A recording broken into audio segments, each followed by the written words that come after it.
Hello students, myself CA Mohit Garg.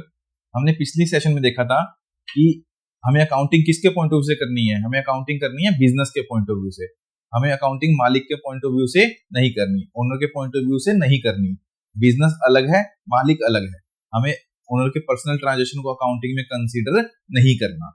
हमने एक example भी लिया था इसमें कि राम ने अपनी पर्सनल कार सेल करी 1 लाख रुपीज की, तो क्या उसको बिजनेस में रिकॉर्ड करना है? उसको बिजनेस में बिल्कुल भी रिकॉर्ड नहीं करना। कोई भी पर्सनल ट्रांजैक्शन ओनर की उसको बिजनेस में रिकॉर्ड नहीं करना। बिजनेस में किसकी ट्रांजैक्शन आएंगी? सिर्फ बिजनेस की। हमें कौन सी ट्रांजैक्शन रिकॉर्ड करनी है? सिर्फ बिजनेस की।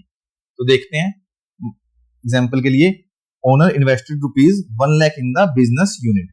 जो ओनर को, एग्जांपल के लिए राम, तो जो राम को 1 लाख रुपीज मिले थे, उसने वो कहां इन्वेस्ट कर दिए? राम ने 1 लाख रुपीज कहां इन्वेस्ट कर दिए? बिजनेस यूनिट में। तो राम ने 1 लाख रुपीज कहां पे इन्वेस्ट करे? बिजनेस यूनिट में। तो अब इसकी ट्रांजैक्शन को रिकॉर्ड करना है। अब इस ट्रांजैक्शन को रिकॉर्ड करना पड़ेगा क्योंकि ओनर ने 1 लाख रुपीज बिजनेस में इन्वेस्ट करे। पहले जब उसने अपनी पर्सनल कार सेल करी थी उसको रिकॉर्ड नहीं करना था, लेकिन अब उसने ये पैसे कहां इन्वेस्ट कर दिए? बिजनेस में। तो हमें किसके पॉइंट ऑफ व्यू से सोचना है? बिजनेस के। तो जैसे ही बिजनेस में 1 लाख रुपए आए तो हम क्या कहेंगे? बिजनेस के बैंक अकाउंट में कितने रुपए आ गए? 1 लाख। बिजनेस के बैंक अकाउंट में कितने आ गए? 1 लाख रुपीज। ठीक है। और बिजनेस क्या है? बिजनेस एक एंटिटी है। बिजनेस अपने आप में कोई एग्जिस्टेंस नहीं है। तो जैसे ही बिजनेस में 1 लाख रुपीज आए तो बिजनेस ने ये 1 लाख रुपीज किसके देने हैं? बिजनेस के लिए क्या होगी? ये लायबिलिटी होगी। लायबिलिटी का मतलब क्या होता है? Any amount payable. तो बिजनेस ने ये पैसे देने हैं, किसको देने हैं? मालिक को देने हैं। किसको देने हैं? मालिक को। जैसे ही बिजनेस में 1 लाख रुपीज आए तो बिजनेस ने मालिक से कुछ लेना तो था नहीं, तो बिजनेस के पास आगे बैंक में 1 लाख रुपीज। और ये बिजनेस के लिए क्या होगी? लायबिलिटी। कौन सी लायबिलिटी? इसका नाम क्या होता है? कैपिटल। क्या नाम होता है इसका? कैपिटल। इसको कुछ बुक्स में क्या देते हैं? Internal liability. लायबिलिटी तो है ही एक, लेकिन किसके प्रति है? इंटरनल, मतलब मालिक के प्रति है। Amount owed to the owner. जो हमने अमाउंट किसको लिया हुआ है? किससे लिया हुआ है? ओनर से। It is liability towards the owner. हमने किसको देने हैं ये पैसे? ओनर को। तो जो भी मालिक ने बिजनेस में इन्वेस्ट किया उसको क्या कहते हैं हम? कैपिटल। क्या कहते हैं? कैपिटल। तो owner invested 1 lakh in the business unit. तो 1 लाख रुपए बिजनेस में लगाए तो बिजनेस के बैंक में आगे 1 लाख रुपीज, और बिजनेस ने 1 लाख किसके देने हैं? मालिक के। इसको क्या कहते हैं? कैपिटल। तो जो भी बिजनेस ने मालिक को देना है वो क्या होती है? Capital. Amount owed to the owner और it is a liability towards the owner. तो कैपिटल का मतलब क्या हो गया? कोई भी ऐसा पैसा जो बिजनेस ने किसको देना है? मालिक को, वो क्या होती है? कैपिटल। तो कैपिटल का मतलब लायबिलिटी टुवर्ड्स द ओनर। जो भी बिजनेस ने मालिक को पैसे देने हैं वो क्या है? कैपिटल।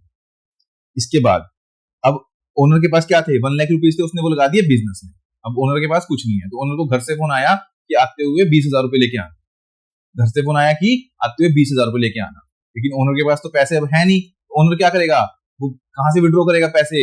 बिजनेस से। लेकिन किसके लिए? पर्सनल यूज के लिए या ऑफिस यूज के लिए? पर्सनल यूज के लिए। तो owner withdraw ₹20,000 from business for personal और प्राइवेट यूज। तो उससे क्या हुआ? हमें बिजनेस के उससे सोचना है। तो बिजनेस में क्या हुआ? 1 लाख रुपीज थे, ओनर ने विड्रॉ कर लिए कितने? 20,000। तो बिजनेस के बैंक में से कितने कम हो गए? 20,000 कम हो गए बिजनेस के बैंक में से। उसके साथ ही लायबिलिटी टुवर्ड्स द ओनर क्या होगी? पहले बिजनेस ने मालिक के कितने देने थे? 1 लाख। अब 20,000 मालिक लेके चला गया, तो अब कितने देने हैं? 20,000 कम। तो लायबिलिटी भी क्या कम हो जाएगी बिजनेस की? ओनर के प्रति 20,000 से कम हो जाएगी। जो ये विड्रॉ करते हैं हम पर्सनल यूज के लिए बिजनेस से, इसको क्या बोलते हैं? ड्रॉइंग या पर्सनल एक्सपेंस। जो मालिक ने बिजनेस से पैसे निकाल लिए किस लिए? पर्सनल एक्सपेंस के लिए। इसका नाम क्या होता है? Drawings. Drawing reduce capital as liability towards the owner reduces. Drawing से क्या होती है? लायबिलिटी टुवर्ड्स द ओनर कम हो जाती है। इसका मतलब कैपिटल कम हो जाती है। दो टर्म हम सीखे, कैपिटल और ड्रॉइंग। कैपिटल का मतलब क्या होता है? जो बिजनेस ने किसको पैसे देने हैं? मालिक को। और ड्रॉइंग क्या होती है? जो मालिक बिजनेस से विड्रॉ कर लिए पर्सनल या प्राइवेट यूज के लिए।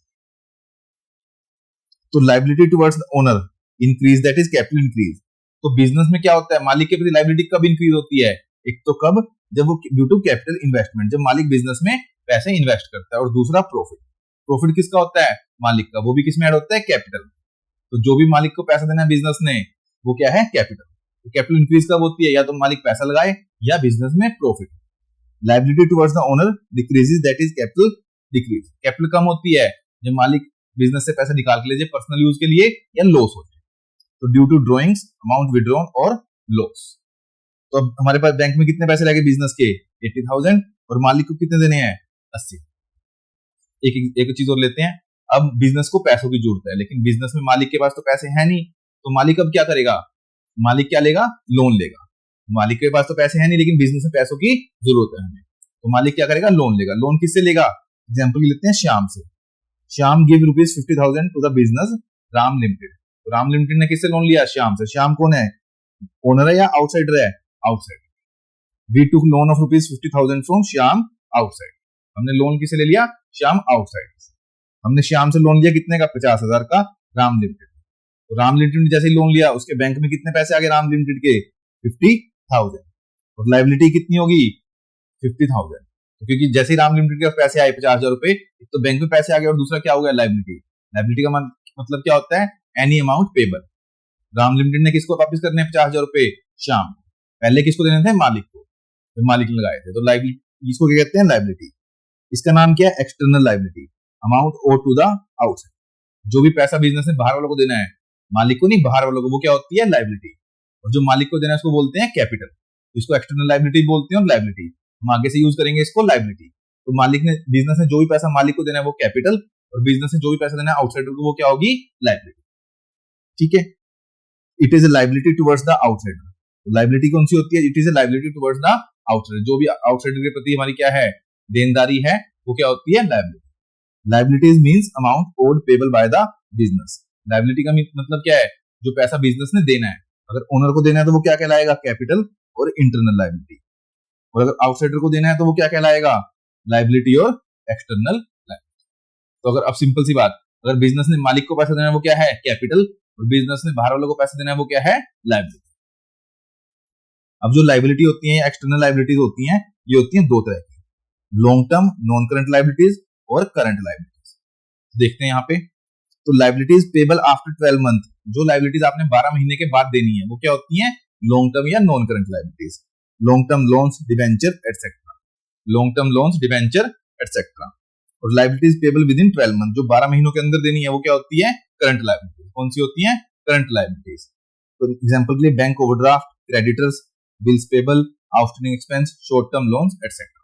कोई भी आपने लोन लिया शॉर्ट टर्म के लिए, लेस देन 12 मंथ के लिए, वो क्या होगी, करंट लाइबिलिटी। कोई भी लोन लिया 12 महीने से ज्यादा के लिए, वो क्या हो गया, लॉन्ग टर्म लोन्स।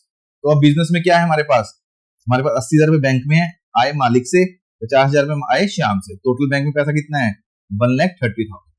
और हमने वापस किसे करने हैं, 80,000 मालिक के करने हैं, तो उसको कहेंगे कैपिटल। और जो श्याम को देने हैं वो क्या है, हमारी लाइबिलिटी। जो श्याम को देने हैं वो लाइबिलिटी। तो बिजनेस के पास कितने हैं, 1,30,000 रुपए, उसने देने भी कितने हैं, 1,30,000। ठीक है, आज इतना ही करते हैं। हमने 3 टर्म सीखी, कौन कौन सी, कैपिटल, ड्रॉइंग और लाइबिलिटी। तो इन तीनों टर्म को आप अच्छे से रीड करिएगा, क्योंकि बहुत इंपॉर्टेंट टर्म्स है हमारे अकाउंटिंग के लिए। अगले सेशन में हम करेंगे असेट, एक्सपेंस और डिबेंचर।